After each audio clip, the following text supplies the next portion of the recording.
Blade वाले तार और फसल की रखवाली के लिए बंदूकधारी रखवाले अगर रखें,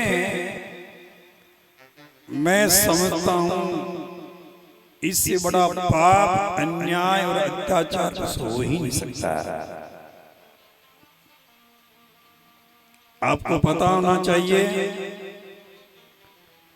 ब्लेड वाला तार अगर कोई भी पशु उस ब्लेड से कट जाता है, उसका घाव कभी भरता नहीं है, उसी से उसकी मौत होती है।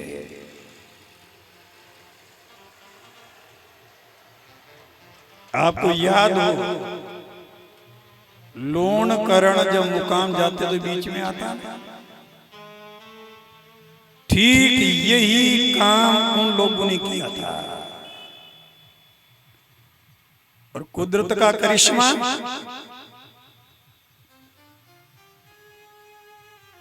जिन लोगों ने ब्लेड वाले तार बंदूकधारी फसल की रखवाली के लिए रखवाले रखे,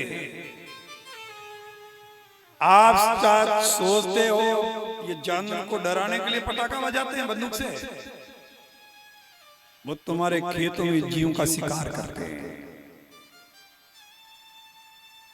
जितना अपराधी जीव हिंसा करने वाला होता है, उससे ज्यादा अपराधी वो है जिसने बंदूकधारी रखवाले रखे हैं।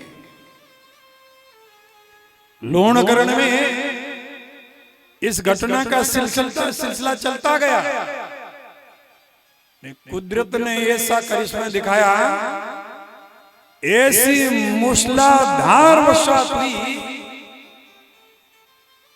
टीबी के ऊपर घर, स्वयं मेरे को बताइए, मेरा घर आकर के वो बतला रहा है, 100 क्विंटल ग्वार उसके भरा हुआ तो कमरे में वो कुमरा पूरा डूब गया, इतना पानी था।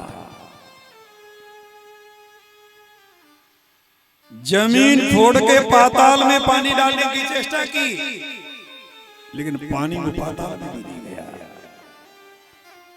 तत्कालीन भारत के प्रधानमंत्री अटल बिहारी वाजपेयी जी के पास गए थे, तो उनको किसने कहा था, तुम्हारी करनी का फल ही तो तुम्हें मिल रहा है।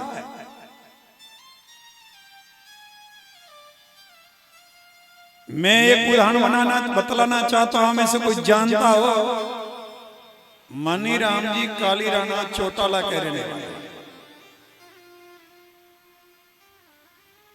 उनका पहले जैसे सबके घर कच्चे थे, बेटों के तो कोठियां बनी हुई है, फर्स्ट क्लास बंगले बने हुए। मनीराम जी ने अपना वो कच्चा मकान गिराने नहीं दिया, मेरे लिए ये बंगला, इसी से तुम्हारी कोठियां कट। मैं खुद उनके घर गया, 100 हिरण की डाल। मनीराम जी बेटों से कहे, तुम्हारे खेड़े में आए तो निकाल देना, मेरे हिस्से का जितना खेत इसमें से हिरण मत निकालना। आप विश्वास नहीं करोगे, कभी पता कर लेना, घर के दरवाजे के 100 हिरण की डार बैठी रहती थी। खेत में ग्वार की फसल एक फली के कभी उन्होंने मुंह नहीं लगाया। रात्रि में जाए चर करके आ रहे, वहां बैठ जाए।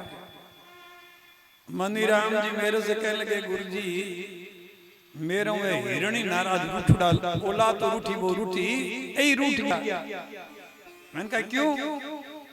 कि मेरे खेत में खड़ी ग्वार की फसल है ना, इसको ये मुंह मारे ना तो एक फली की जगह 4 फली निकलती है। क्या एक फली मुंह से तोड़े तो पूरा झुमका निकलता फली पर ये तोड़ नहीं रहे। परमात्मा ने जिसको चुगा दिया है, उसको चोंच दी, उसको चुगा दिया। जीव तड़े को रिज़्क़ नहीं मिले। तो आप सोचते हो ब्लेड वाले तार और बंदूकधारी रखवाले रख के फसल बचा लो? कुदरत को अगर देना होगा किसी रखवाले की जरूरत नहीं पड़ेगी। और कितने भी रखवाले रख लेना, पाप का घड़ा भर गया, फाका भी तभी पड़ेगा, हाथ में मुड़ने वाला।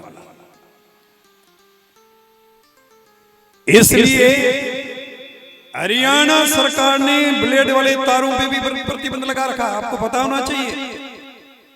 टोपीधारी बंदूकों पे भी प्रतिबंध है। ऐसा नहीं हो बिश्नोई के बेटे के विरुद्ध बिश्नोई को कार्रवाई करनी पड़े। मैं समझता हूं एक तरफ हम अपने आप को पर्यावरण प्रेमी कहते हैं, जीव प्रेमी कहते हैं। जीव प्रेमी का ये काम होते हैं, जीव प्रेमियों का ये काम होता है ब्लेड के तार लगाने। निरी निर्दोष जीव का शिकार। आपको पता है एक बार ब्लेड से जो जानवर कट गया उसकी मौत कितनी दुखद होती है। तार लगाने दूसरे तार बहुत है। और जितने भी रखवाले रखने वाले लोग हैं, मेरा उनसे अनुरोध है, मेरा उनसे अनुरोध है, ऐसा कुकर्म मत करो। भोगने के लिए 7 पीढ़ियां लग जाए, 7 जन्म लग जाए। इसलिए किसी भी, मैं तो बिश्नोई का कोई भी इंसान नहीं तकलीफ, ब्लेड वाले तार पे खड़ी फेत फसल की रखवाली के लिए नहीं है।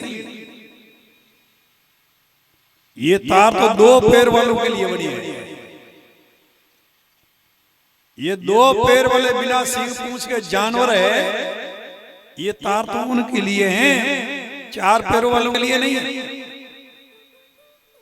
इसलिए मेरा अनुरोध है, अगर किसी के खेत में ये है समेट लेना, रखवालों से हाथ जोड़कर घर चले जाए। भगवान को जो देना है मुझे देंगे। उसकी जब कृपा होती है वो छप्पर फाड़ के देगा। हकीकत घटना, अतीत की घटित घटना, ऐतिहासिक घटना। एक बार कहते हैं अकबर शिकार की भावना से निकले, इतने सुदूर रास्ते